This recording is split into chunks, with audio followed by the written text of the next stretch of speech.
ओम शांति। 6 दिसंबर 2022 की साकार मुरली से होमवर्क।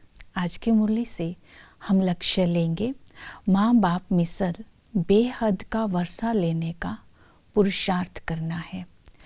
आज की मुरली से स्वमान लेंगे, मैं तकदीरवान आत्मा हूँ।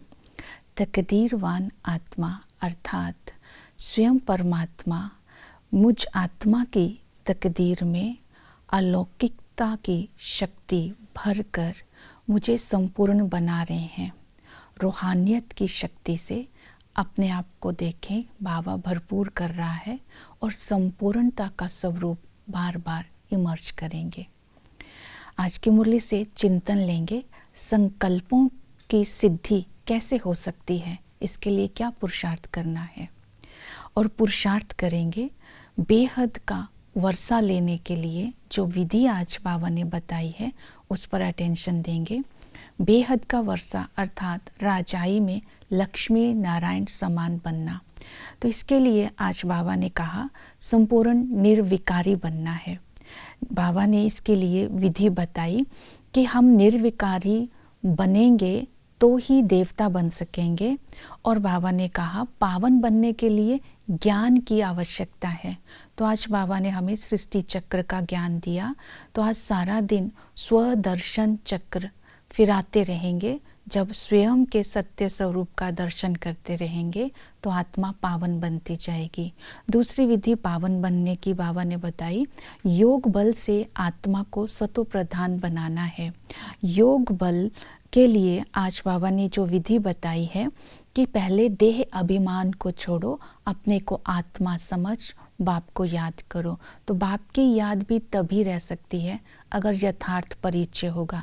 तो बाबा का यथार्थ परिचय है, जैसे आत्मा स्टार मिसल है, ऐसे बाबा ने कहा मैं भी स्टार मिसल हूँ। तो आज बिंदु बन करके बिंदु को याद करेंगे और कर्म करते समय बाबा की महिमा का चिंतन करेंगे। बाबा सत्य है, चैतन्य है, ज्ञान का सागर है, आनंद का सागर है, बीज रूप है। इस महिमा को इमर्ज करते हुए स्वयं भी उस स्वरूप में स्थित होकर के मिलन मनाएंगे। तो आत्मा के अंदर बाबा के संस्कार आते जाएंगे।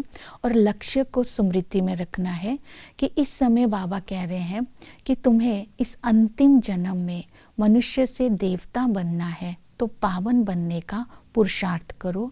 अगर तुम इस समय पावन बनोगे तो मैं गारंटी करता हूँ मैं तुम्हें विश्व का मालिक बना दूंगा। तो इस तरह बाबा ने जो स्मृतियाँ दिलाई है उससे हम निर्विकारी बनते जाएंगे।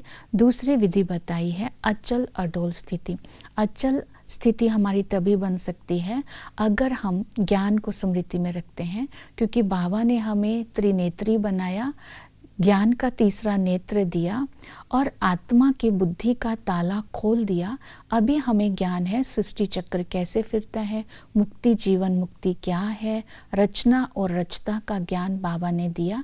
इस समय हमारी बुद्धि ज्ञान से भरी हुई है। इसी तरह समझदार बन करके अभी कोई भी हलचल हो, ज्ञान को इमर्ज करके अपनी स्थिति को अचल बना करके रखना है, तभी हम रूहानी सर्विस कर सकते हैं। नॉलेज को जितना धारण करेंगे तो पॉइंट सुनाते समय जो हमें नशा रहेगा। और बाबा ने कहा तुम्हारा विचार सागर मंथन सेवा के लिए चलता रहना चाहिए। सर्विस करना तो तुम्हारा फर्ज ही है, तो सर्विस करनी है। तो बाबा ने आज बताया कि दिन ब्रह्मा का दिन, ब्रह्मा की रात क्या है, बाप का सत्य परिचय क्या है, पतित पावन कौन है, शिवरात्रि क्यों मनाई जाती है। तो इन बातों पर दूसरों को ज्ञान समझाना है। ओम शांति।